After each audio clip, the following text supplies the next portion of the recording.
شہزادی اربا نے ظفان کو کہا کہ وہ اس کے دکھ میں برابر کی شریک ہے۔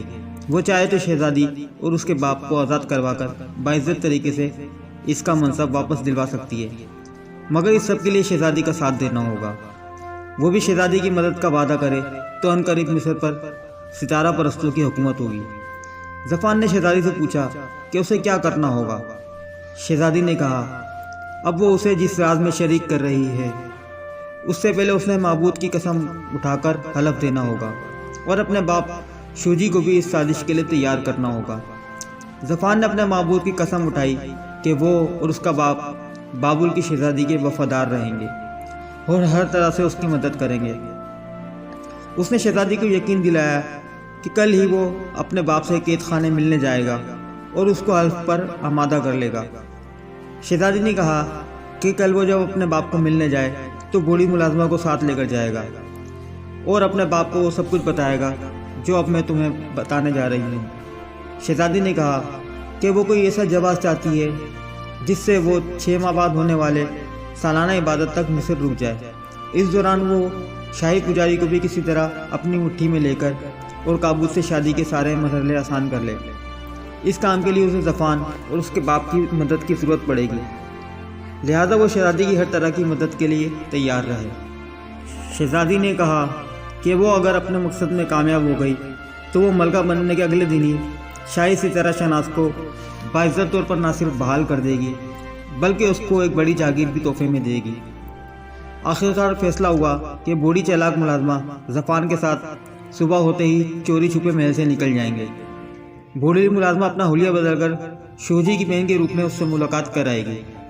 اس کے بعد شہزادی نے بوڑھی ملازمہ اور ظفان کو آرام کرنے کا کہا اور اگلے معاملات کے لیے اگلی رات کا وقت مقرر کیا۔ اگلے دن ظفان اور بوڑھی ملازمہ شوجی ستارہ شناس سے ملنے چلے گئے، جبکہ شہزادی نے قابوس کو پیغام بھیجا کہ وہ اس سے ملنا چاہتی ہے۔ قابوس نہ چاہتے ہوئے بھی صرف مہمان سمجھتے ہوئے شہزادی اربا سے ملاقات کے لیے راضی ہو گیا۔ ملاقات کے لیے شہزادی نے پوری طرح تیاری کی کہ وہ ہر طرح سے خوبصورت نظر آئے، مگر قابوس نے شہزادی کی طرف کوئی خاص توجہ نہ دی۔ شہزادی دل میں پیچ و تاب کھا کر رہ گئی۔ شہزادی نے قابوس سے اپنے شکار کے قصے چھیڑ دیے۔ شکار کا موضوع قابوس کا پسندیدہ موضوع تھا۔ قابوس نے اربا کی باتوں میں دلچسپی لینی شروع کر دی۔ کافی دیر باتوں کے بعد قابوس نے شہزادی سے اپنی مصروفیت کی وجہ سے معذرت چاہی۔ شہزادی نے ولی عہد کو اس وعدے پر اجازت دی کہ وہ اس کے ساتھ بھی شکاری مہم پر چلے گا۔ قابوس نے حامی بھر لی اور اپنے کام کے سلسلے میں محل سے چلا گیا۔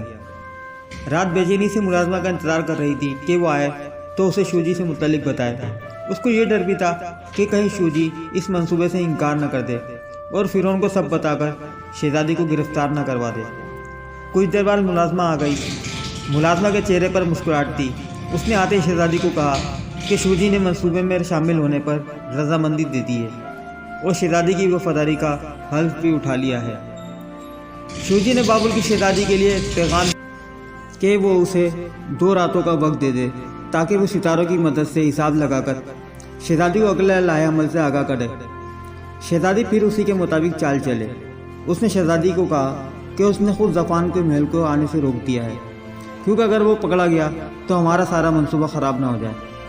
اس لیے جو بھی بات یا پیغام ہوا کرے خاتمہ خود اس تک پہنچائے گی۔ خاتمہ کی بات سن کر شہزادی نے نہایت مسرت سے خاتمہ کو گلے لگا لیا اور اس کی تعریف کی۔ اب شہزادی کو 2 دن بعد کا انتظار تھا۔ 2 دن بعد اس نے بڑی بے چینی سے محل میں گزارے۔ 2 دن بعد خاتمہ ظفان سے ملنے اس کے گھر گئی تاکہ وہ اسے اپنے باپ شوجی کا پیغام اس تک پہنچائے۔ ظفان نے خاتمہ کو کہا کہ میرے باپ نے پیغام دیا ہے کہ شہزادی واپس بابل چلی جائے اور وہاں جانے کے بعد بیمار ہونے کا ناٹک کرے۔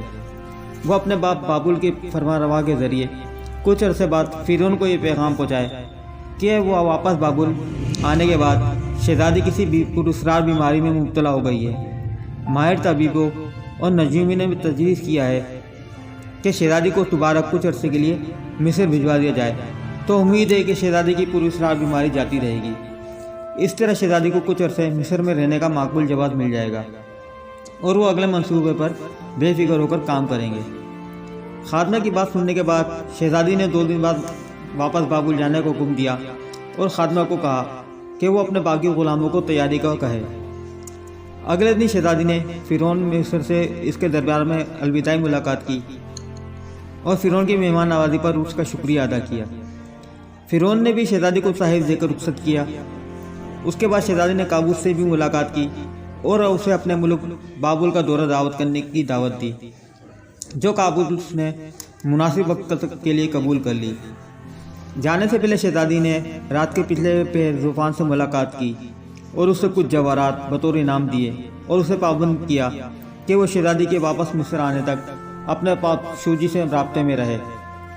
اگلی صبح شہزادی نے اپنے غلاموں کے ساتھ بابل کی طرف روانہ ہو گئی۔ اس نے مصر میں سازش کی، ایسی شطرنج سجائی تھی کہ اس کی کامیابی یقینی تھی۔ دوستو، کہانی ابھی جاری ہے۔ آنے والی سنسنی خیز ویڈیو کے لیے چینل کو سبسکرائب کریں اور بیل آئیکن پر ضرور کلک کریں تاکہ آپ کو آنے والی بقیہ حصات کی ویڈیو ملتی رہیں۔ شکریہ۔